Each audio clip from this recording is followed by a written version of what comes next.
Hello friends, എല്ലാവർക്കും good morning. അപ്പോൾ പത്തനംമാറ്റിൻ്റെ ഇന്നത്തെ ഒരു അടിപൊളി വിശേഷത്തിലേക്ക് എല്ലാവർക്കും സ്വാഗതം. അങ്ങനെ നമ്മുടെ നയനയെ കാണിക്കുകയാണ്. അപ്പം നയന ഭയങ്കര സങ്കടത്തോടു കൂടി തന്നെ ഇങ്ങനെ കയറി വരികയായിരുന്നു, സ്റ്റെപ്പ് ഇങ്ങനെ കയറി വരികയായിരുന്നു.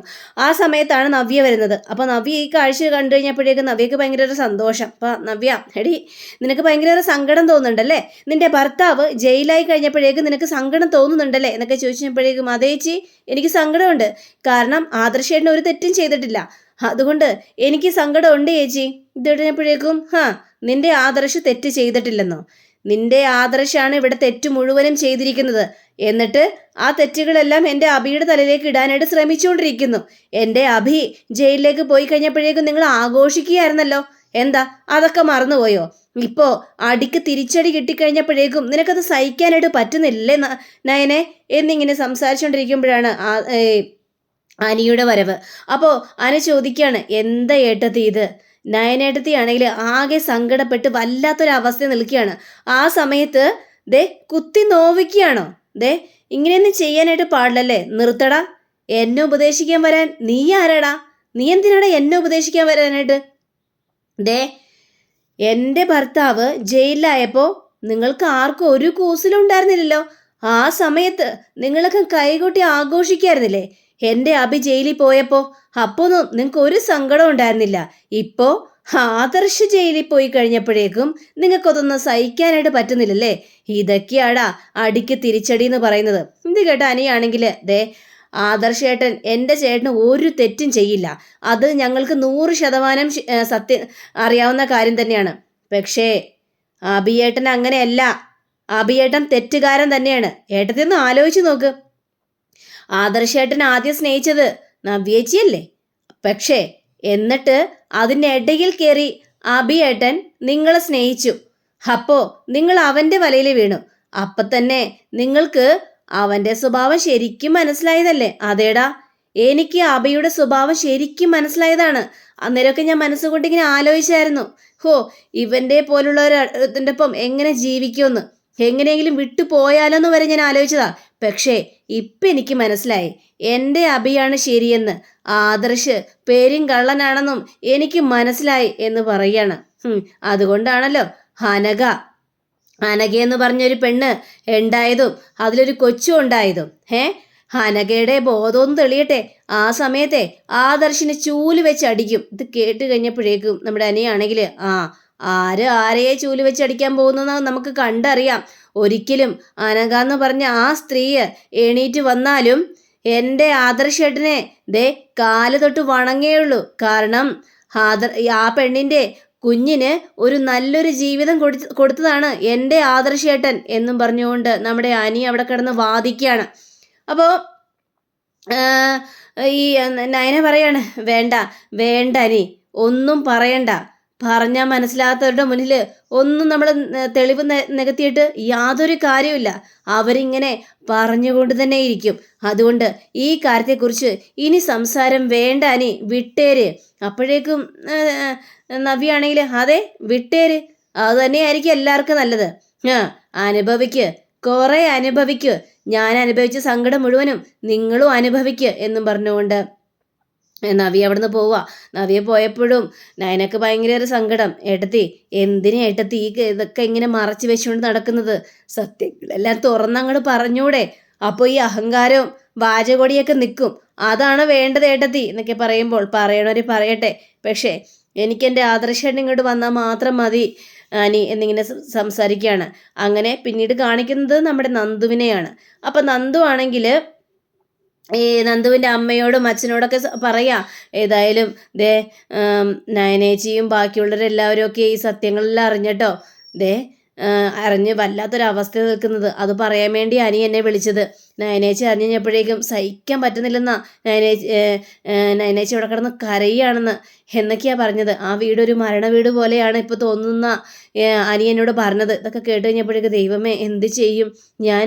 നയനമോളൊന്ന് വിളിച്ചാലോ എന്ന് ആലോചിക്കുക. അയ്യോ വേണ്ടമ്മേ, വിളിക്കണ്ട. വിളിച്ചു കഴിഞ്ഞാൽ നയനേച്ചിക്ക് കൂടുതൽ സങ്കടം തോന്നേ ഉള്ളൂ. പിന്നെ അതും കൂടി പിടിച്ചു നിൽക്കാനായിട്ട് പറ്റില്ല. ആദർശേൻ്റെ കാര്യം ഏതായാലും അറിഞ്ഞു, ഇനി അതിനെക്കുറിച്ച് നമ്മളൊന്നും ചോദിക്കണ്ട. ചേച്ചി മനസ്സ് തുറന്ന് അവിടെ കിടന്ന് കരഞ്ഞോട്ടെ, കുഴപ്പമൊന്നുമില്ല. പക്ഷേ ഏറ്റവും വലിയ പ്രശ്നമായിട്ട് മാറുന്നത് നവ്യേച്ചിയാ. നവ്യേച്ചി ഓരോ കാര്യങ്ങളും പറഞ്ഞുകൊണ്ട് നയനേച്ചിയെ സങ്കടപ്പെടുത്തുകയാണെന്നാണ് അനി പറഞ്ഞത്. ഇതൊക്കെ കിട്ടിയപ്പോഴേക്കും ദൈവമേ, അവളെ എങ്ങനെ ഇനി പറഞ്ഞ് മനസ്സിലാക്കിക്കോന്നാണ് എനിക്കറിയാൻ പാടില്ലാത്തത്. ഇനിയിപ്പോൾ ദൈവമേ, ആദർശ് എന്തിനായിരിക്കും ജയിലിൽ പോയിട്ടുണ്ടാവുക? ഒരെത്തും പിടിയും കിട്ടുന്നില്ലല്ലോ. അതിനെക്കുറിച്ച് ഒരു വിവരവുമില്ല. അപ്പോൾ അനന്തപുരിയിലെ മുത്തശ്ശൻ ഈ കാര്യങ്ങളൊന്നും അറിഞ്ഞില്ലേ? ഒന്നും അറിയില്ലമ്മേ. ആ കാര്യത്തെക്കുറിച്ചൊന്നും ഹനി എന്നോട് പറഞ്ഞില്ല. മുത്തശ്ശൻ എന്തെങ്കിലും അറിഞ്ഞു കഴിഞ്ഞിട്ടുണ്ടെങ്കിൽ എന്തെങ്കിലും ചെയ്യാതിരിക്കില്ല എന്ന രീതിയിൽ നന്ദോടെ പറയുകയാണ്. ഇവരാണെങ്കിൽ ആകെ ടെൻഷൻ അടിച്ച് വല്ലാത്തൊരവസ്ഥ നിൽക്കുക. അങ്ങനെ നമ്മുടെ നയനയെ കാണിക്കുകയാണ്. അപ്പം നയന ഇങ്ങനെ സെറ്റിലിരുന്ന് ഭയങ്കരമായിട്ട് ഇങ്ങനെ പൊട്ടി പൊട്ടി ഇങ്ങനെ കരയാണ്. തുറന്നിങ്ങനെ കരയാൻ പറ്റാത്തൊരവസ്ഥയിൽ നിൽക്കുക. അപ്പോഴാണ് ദേവയാനി അങ്ങോട്ട് വരുന്നത്. അപ്പോൾ ദേവയാനി നയന മോളെ എന്നും വിളിച്ചുകൊണ്ട് തൻ്റെ നെഞ്ചോട് ചേർത്ത് പിടിച്ച് ഇങ്ങനെ നിൽക്കുകയാണ്. എന്തിനാ മോളെ നീ ഇങ്ങനെ മനസ്സിലിങ്ങനെ വിഷമം ഒതുക്കി ഒതുക്കി ഒതുക്കി ഇങ്ങനെ കരയുന്നത്? നീ മനസ്സ് തുറന്ന് കരയുക, അതാണ് ആരോഗ്യത്തിന് നല്ലത്. കാരണം ഈ ഒരു സമയത്ത് മനസ്സിലിങ്ങനെ ടെൻഷനും വിഷമങ്ങളൊക്കെ വെച്ചുകൊണ്ടിരുന്നാലേ അത് നിന്റെ കുഞ്ഞിനെ തന്നെ ബാധിക്കും മോളെ. അതുകൊണ്ട് നീ മനസ്സ് തുറന്ന് കര, ഒന്ന് പൊട്ടിക്കര. അപ്പം നിന്റെ മനസ്സിലെ ഉള്ളിലെ ഭാരങ്ങളെല്ലാം ഇറങ്ങിപ്പോകും മോളെ. അമ്മേ, എനിക്ക് സഹിക്കാൻ പറ്റുന്നില്ലമ്മേ, ആദർശേട്ടനെ കാണാതെ എനിക്കിനി ഒരു സമാധാനം ഉണ്ടാവില്ല എന്നും പറഞ്ഞുകൊണ്ട് ഇങ്ങനെ നിൽക്കുമ്പോഴാണ് അതിലൂടെ നമ്മുടെ അഭി വരുന്നത്. അപ്പോൾ അഭി ഒരു കാഴ്ച കഴിഞ്ഞപ്പോഴേക്കും ഭയങ്കരമായിട്ടും സന്തോഷം ചിരിയൊക്കെ മുഖത്തിങ്ങനെ കുതിച്ചിങ്ങനെ ഉയരുകയാണ്. അപ്പോഴാണ് ദേവയാനി അങ്ങോട്ട് നോക്കുന്നത്. അപ്പോൾ ദേവയാനി അങ്ങോട്ട് നോക്കിക്കഴിഞ്ഞപ്പോഴേക്കും എന്താടാ നിനക്ക് സന്തോഷമായല്ലേ? ആദർശ് ജയിലിലാണെന്ന് അറിഞ്ഞു കഴിഞ്ഞപ്പോഴേക്കും നിനക്ക് സന്തോഷം തോന്നുന്നുണ്ടല്ലേ? അയ്യോ അമ്മായി, ആദർശേട്ടൻ ജയിലിലാണോ? എപ്പോ? ഇതെങ്ങനെ സംഭവിച്ചു? എന്താടാ അറിഞ്ഞിട്ടും അറിയാത്ത ഭാവത്തിൽ നിന്ന് അടിക്കുന്നത്? നിന്നോട് നിന്റെ ഭാര്യയും അമ്മയൊക്കെ വിളിച്ചു പറഞ്ഞിട്ടുണ്ടാവുമല്ലോ. അയ്യോ അമ്മായി, സത്യമായിട്ട് അമ്മായി, എന്നോട് ഈ കാര്യം ആരും പറഞ്ഞില്ല അമ്മായി. അമ്മായി, ആദർശേട്ടൻ ജയിലിലാണോ? ദൈവമേ, ഇത് വല്ലാത്തൊരു കഷ്ടമായി പോയല്ലോ. എടാ നിർത്തടാ നിന്റെ അഭിനയം. നിന്റെ മുഖത്താ ചിരി എനിക്ക് കാണാം. പക്ഷേ നീ വിചാരിച്ചോ ദേ നിന്റെ ഈ കൊലച്ചിരി അവസാനിക്കാനുള്ള സമയമായെന്ന്? എൻ്റെ പൊന്നു മോനെ, നീ ആദർശ് ജയിലിൽ പോയതിന് ഒരുപാട് അങ്ങോട്ട് സന്തോഷിക്കേണ്ട കാര്യമൊന്നുമില്ല. ദേ നിന്നെ ഞാനിട്ട് പോരിക്കും. അമ്മായി എന്തൊക്കെയാ പറയുന്നത്? ആദർശേട്ടൻ ജയിലിൽ പോയതെന്ന് ഞാൻ അറിഞ്ഞില്ല.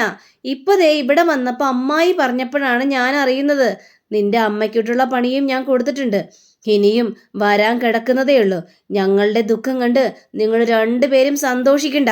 അതിനൊക്കെ തിരിച്ചടി നിങ്ങൾക്ക് കിട്ടുക തന്നെ ചെയ്യും.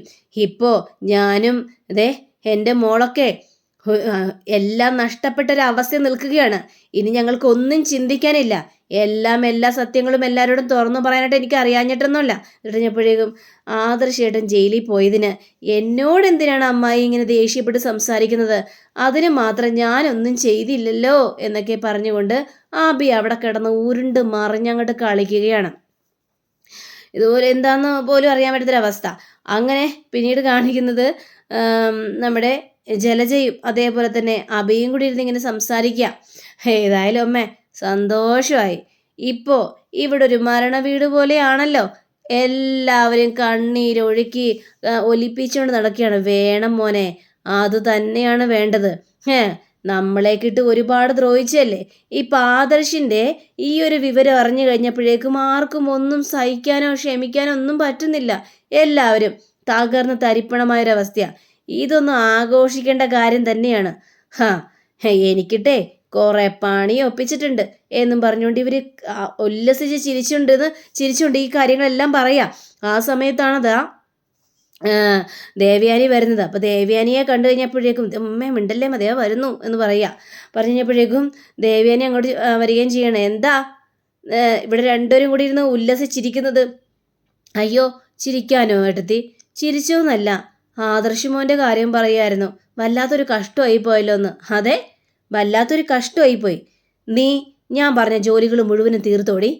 നീ ഞാൻ പറഞ്ഞ കറികൾ മുഴുവൻ ഉണ്ടാക്കിയോ എന്ന് ചോദിച്ചു കഴിഞ്ഞപ്പോഴേക്കും ഏകദേശം മിക്ക കറികളും ഉണ്ടാക്കി അല്ലേ? അപ്പോൾ ബാക്കി കറികളൊക്കെ എപ്പോൾ ഉണ്ടാക്കും?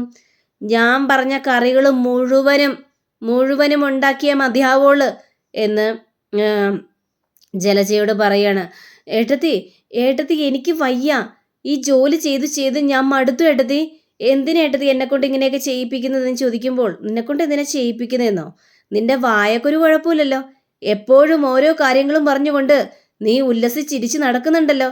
അപ്പോ നിന്റെ ശരീരം കൊണ്ടും നീ അതേപോലെ ജോലികളെല്ലാം ചെയ്യുക. അപ്പോ നിന്റെ ഉള്ളിലെ ദുഷ്ചിന്തകളൊക്കെ ഇല്ലേ, പകുതിയോളം മാറിക്കിട്ടും കേട്ടോ. ദേ നീയേ അങ്ങോട്ട് ചെല്ലാൻ നോക്ക്. അപ്പോൾ നമ്മുടെ അബയോടാണെങ്കിൽ, ദേ ഇനി നിനക്കും കൂടി ഞാൻ പറയണോ, നിനക്കും കുറച്ച് വായാളിത്തം കൂടുതലാണ്, അതുകൊണ്ട് നിനക്ക് പറ്റുന്ന ജോലിയും ഞാൻ തരാം, നമുക്ക് എവിടെ ഇടം വരെയും പോകാം എന്ന് പറയുമ്പോൾ, അയ്യോ അമ്മായി ഞാനപ്പോൾ ഡ്രസ്സൊന്നും മാറ്റണ്ടേ? വേണ്ടടാ, നീ ഡ്രസ്സൊന്നും മാറ്റണ്ട, നിനക്കേ ഈ ഡ്രസ്സ് തന്നെ ധാരാളം, അതുകൊണ്ട് നീ ഇങ്ങോട്ട് വന്നേ എൻ്റെ ഒപ്പം എന്ന് പറഞ്ഞുകൊണ്ട് അബിയേയും വിളിച്ച് വലിച്ചഴിച്ചുകൊണ്ട് പോവുകയാണ്. അപ്പോൾ ഇവർക്കാണെങ്കിൽ ആകെ ദേഷ്യം വരികയാണ്. താടക വേറൊരു പണിയില്ലാതെ നടക്കുകയാണ്. എന്താടാ നോക്കി നിൽക്കുന്നത്? ജലജേ, നിന്നോട് പറഞ്ഞാൽ കേട്ടില്ലേ, നീ അടുക്കളയിൽ പോയി ജോലി ചെയ്യാൻ നോക്ക് എന്നിങ്ങനെ സംസാരിക്കാം. അങ്ങനെ ഈ അബിയേയും കൊണ്ട് നേരെ പുറത്തേക്ക് ഇറങ്ങാം. അപ്പോൾ പുറത്തേക്ക് ഇറങ്ങിക്കഴിഞ്ഞപ്പോഴേക്കും, അതെ നീയൊക്കെ ഇങ്ങനെ തിന്ന് കുടിച്ച് ഒരു ജോലിയും ചെയ്യാൻ നിന്നാലേ നിന്റെ തടി അങ്ങോട്ട് കൂടും, അതുകൊണ്ട് നിനക്കുള്ള ജോലി ഞാൻ തരാം. എന്താ അമ്മായി, എന്തിനാ എന്നെ പുറത്തേക്ക് കൂട്ടിക്കൊണ്ട് വന്നത് എന്ന് ചോദിക്കുമ്പോൾ പറയാടാ, അതെ ഈ കാർ ഒന്ന് കഴുകണം. ശരി അമ്മായി, എങ്കിൽ പിന്നെ ഞാൻ കാറായിട്ട് പോയിട്ട് വരട്ടെ എന്ന് പറയുമ്പോൾ, കാറായിട്ട് പോയിട്ട് വരണ്ട, ദേ നീ കഴുകിയാൽ മതി. അമ്മായി ഞാൻ കഴുകാനോ? പിന്നെന്താ, നിനക്കെന്താ കാറ് കഴുകാൻ അറിയാൻ പാടില്ലേ? അമ്മായി കാറ് കഴുകണമെങ്കിൽ ഞാൻ വേറെ ആരെങ്കിലും വിളിക്കാന്നേ ഇങ്ങോട്ട് ആരെയും വിളിക്കേണ്ട, നീ അങ്ങോട്ടും പോകണ്ട. നിന്നെ ഇപ്പം ഞാൻ പുറത്തേക്ക് വിട്ടു കഴിഞ്ഞാലേ ആ വഴി നീ മുങ്ങും. അതാണ് നിന്റെ സ്വഭാവം, അതുകൊണ്ട് ഞാൻ പറയുന്നത് അങ്ങോട്ട് കേട്ടാൽ മതി. ഇവിടുത്തെ ഈ കാറില്ലേ നല്ല വൃത്തിയായിട്ട് കഴുകും, ചെല്ലടാ എന്ന് പറയുമ്പോൾ നമ്മുടെ അഭി ബക്കലിൽ വെള്ളം എടുത്തുകൊണ്ട് വരികയാണ്. അമ്മായി ഞാൻ തന്നെ കഴുകണോ? നീ തന്നെ കഴുകണം. പിന്നെ ഒരു കാര്യം പറഞ്ഞേക്കാം, കാറ് മുഴുവനും നല്ല പോലെ വൃത്തിയാകണം. ഞാൻ വന്ന് നോക്കുമ്പോൾ എന്തെങ്കിലും വൃത്തികേടുണ്ടെങ്കിൽ നിന്നെക്കൊണ്ട് ഞാൻ വീണ്ടും കഴിയിപ്പിക്കും മോനെ അഭി. പറഞ്ഞ മനസ്സിലായല്ലോ? ആ മനസ്സിലായി, ഞാൻ കഴുകിക്കോളാം അമ്മായി. ആ എങ്കിൽ കഴുക് എന്ന് പറയുമ്പോൾ നമ്മുടെ ദേവേനെ അവിടെ നിന്ന് പോവുക. അപ്പോൾ ദേവേനെ പോയി കഴിഞ്ഞപ്പോഴേക്ക്, ഈ തോടകനെ എന്താ ചെയ്യേണ്ടത്, ഇപ്പം ഞാൻ കാണിച്ചു തരാം ഇവരെ എന്ന് പറഞ്ഞുകൊണ്ട് ബക്കറ്റിൽ വെള്ളം എടുത്തിട്ട് കാറിലേക്ക് ഒറ്റ ഒഴിയാണ്. ദേവേനോടുള്ള ദേഷ്യം മുഴുവനും കാറിലേക്ക് തീർക്കുക. പിന്നീട് കാണിക്കുന്നത് നമ്മുടെ ജലജയാണ്. അപ്പോൾ ജലജയ്ക്കാണെങ്കിൽ വേറെ ഒരു നിവൃത്തിയില്ല. ജലജയാണെങ്കിൽ പണിയോട് പണി ചെയ്ത് ചെയ്ത് മാടുത്തിരിക്കുകയാണ്. എത്ര അടുക്കള പണി ചെയ്തിട്ടും തീരുന്നുമില്ല. അപ്പോഴാണ് നമ്മുടെ നവ്യയുടെ വരവ്.